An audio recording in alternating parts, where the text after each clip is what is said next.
In sports, we celebrate success. We celebrate winners. Carving your name in record books is a tall and daunting task. But if you manage to get at the top of the mountain, you will be showered with fame, glory, and praise. On the other hand, there are negative records, for which you don't get celebrated, but you still get remembered. When you suck, you better suck like nobody has sucked before. I'm pretty sure nobody said that phrase before, but it might as well have been the motto of the NBA teams that we're going to cover in this video. Here, we remember the 5 worst teams in NBA history.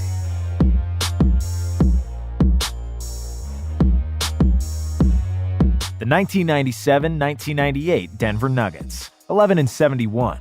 The Denver Nuggets were one of the most fun teams in the 80s and early 90s. In the 80s, with Alex English and Kiki Vandeweghe, 2 all-stars who scored 20-plus points every night, they played great for years and were a perennial contender in the loaded Western Conference. When Fat Lever and Chris Jackson joined the team, and during the era of Coach Paul Westhead, who believed in a run-and-gun style of play, they played the most exciting basketball in the entire NBA. The game scores would often look something like 140 to 135. Denver's run-and-gun maybe didn't produce a championship, but it was a fun and thrilling show for the fans every night. Then in 1991, they drafted one of the best centers of his generation, Dikembe Mutombo, who was thought to be their franchise player until retirement. However, after several playoff appearances and early exits, Mutombo bolted Denver for Atlanta, and the Nuggets lost their main star. Also, prior to the 1997-1998 season, Chris Jackson, now Mahmoud Abdul-Rauf, left the team, and so did Antonio McDyess and several other key pieces from those playoff teams, along with Mutombo. What was left was a group of young players who would struggle to win against some better college teams. They tied the then NBA's all-time worst single-season losing streak at 23, and they were 28th and 29th in offense and defense, out of 30 teams in the league. After 40 games, the Nuggets had a 2-38 record, and they finished the season with 11 wins and 71 losses, nearly escaping the worst team of all-time moniker, that at the time still belonged to the number 2 team on this list. The 1992-1993 Dallas Mavericks, 11-71. There are a couple of different routes to have a historically bad season. GM Sam Hinkie and the Sixers popularized tanking in recent years and dubbed it the process. Be really awful for a few years, have high draft picks, and end up with franchise players, was Hinkie's tactic. While Hinkie's Sixers were bad deliberately, the 1992-1993 Dallas Mavericks were just out of luck. Their 11-71 record was a result of circumstance and an array of injuries to main players, similarly like the Golden State Warriors this season, who currently have the worst record in the NBA after nearly winning in the finals the year before. The 1992-1993 Mavs played without Roy Tarpley, a talented center who averaged 20 points per game before he got suspended 3 years for cocaine abuse, which was a fairly common occurrence in the late 80s and early 90s NBA. Then, they lost their starting point guard, Fat Lever, due to a knee injury. A promising rookie, Jim Jackson, was also not playing due to a contract dispute with the team, and what was left was not enough to put up a winning basketball squad together. For a long time, it looked like they would be the worst team ever, but they managed to win their last 2 games of the season to improve to 11-71. If anyone can call that improvement. Next year, it was almost equally as bad, as they won only 2 games more, and that's why early 90s Mavericks are one of the worst teams ever. The 2015-2016 Philadelphia 76ers, 10-72. In the 2012 NBA playoffs, the Philadelphia 76ers played Game 7 in conference semifinals against the Celtics, and were on the cusp to challenge LeBron and the Heat in the next round. However, the Celtics advanced, and the Sixers brass decided that the group had reached its peak, and that they needed to switch things up. Fan favorite Andre Iguodala went to Denver, and Philadelphia got Andrew Bynum in a 3-team deal with the Lakers. Bynum was considered the second-best center in the league at the time, behind Dwight Howard. Unfortunately, injuries kept Bynum sidelined for the whole 2012-2013 season, and the man who was supposed to be the next franchise cornerstone never played a minute in a Sixers uniform. That season, the Sixers were still good enough to compete and finished with a 34-48 record, good for 9th spot in the East. Being 9th in the conference is the worst position you want to be in as a franchise, because you neither play the playoffs nor do you get high draft picks the next year. So Sam Hinkie, general manager of the Sixers, who we mentioned earlier, decided to take the somewhat radical approach. He traded whatever was left from that 2011-2012 playoff team and turned those players into draft picks.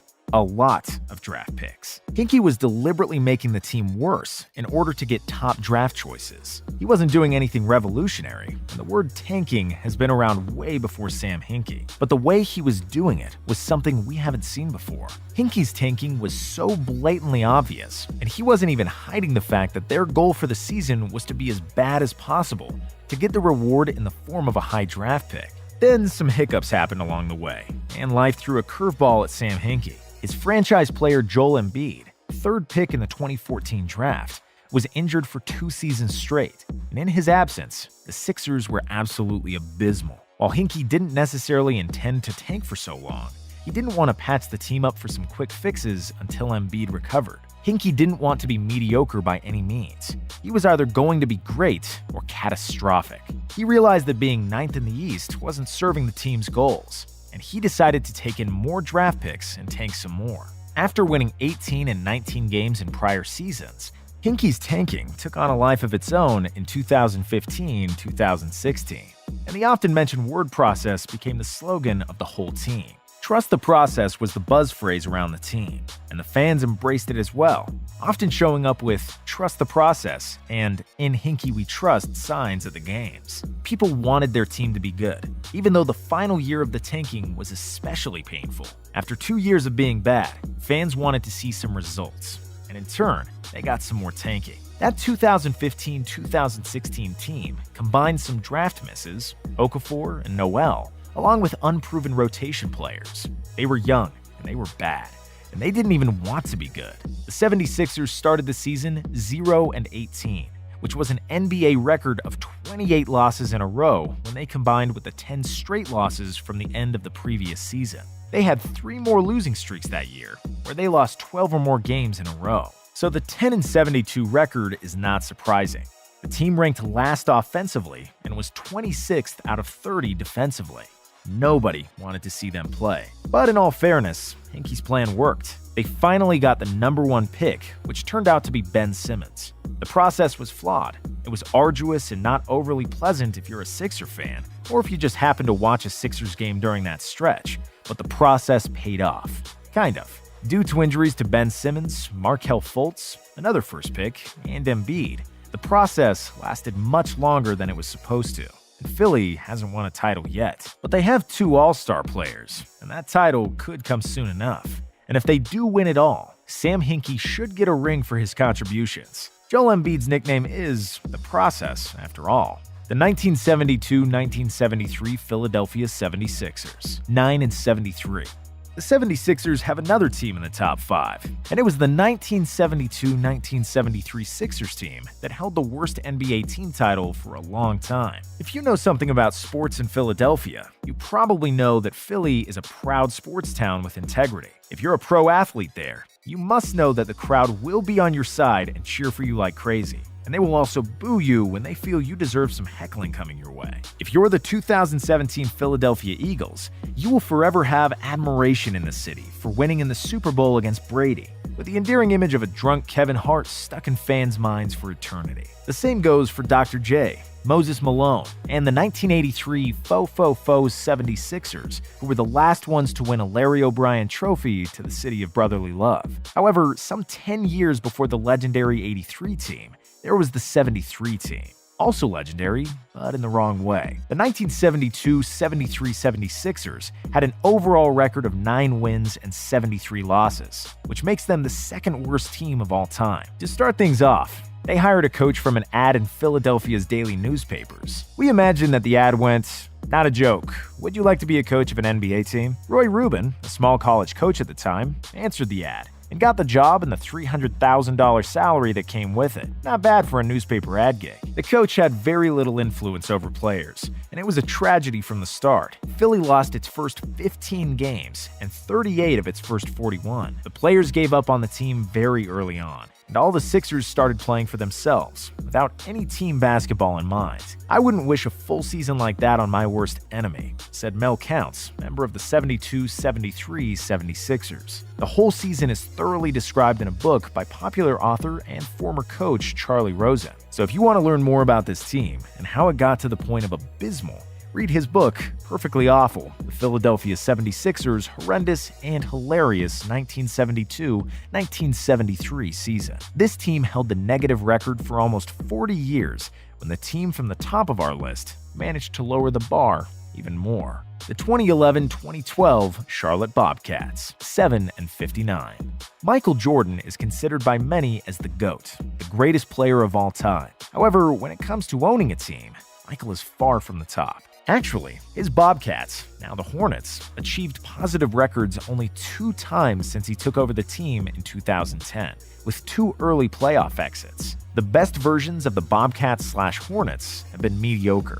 Most of them were bad, and the 2011-2012 iteration has been the worst, literally. Jordan made some very questionable decisions while being the president of the Washington Wizards, most notably by drafting Kwame Brown with the first pick back in 2001. Kwame was one of the worst top choices in history, and both he and Jordan were ridiculed for that for years after. When he became the majority owner of the Charlotte Bobcats in 2010, he vowed to make a contender out of them. What he managed to do is for the Cats to be in contention for the top draft picks by being in the lottery almost every year. 2 years prior to the 2011-2012 season, the Bobcats made the playoffs, and that entire starting 5 was gone in 2 years with Jordan at the helm. He wanted to get better through the draft and gave the keys of the team to the young and inexperienced rookie Kemba Walker. While very few expected this team to be any good, nobody could predict that they would be historically bad. The Bobcats won only 7 games in the 2011-2012 NBA season and gave a new definition to the phrase "sucking at basketball." Albeit, it was a shortened season, so the final number in the loss column was 59. But with the record of 7-59, they produced the lowest winning percentage ever, .106. The 1972-73 Sixers had .109 winning percentage. Jordan's team was awful across the board and ranked dead last in all major statistical categories. They were worst in the league in both offense and defense, which combined for -14 net rating, a negative record that stands to this day. To this day!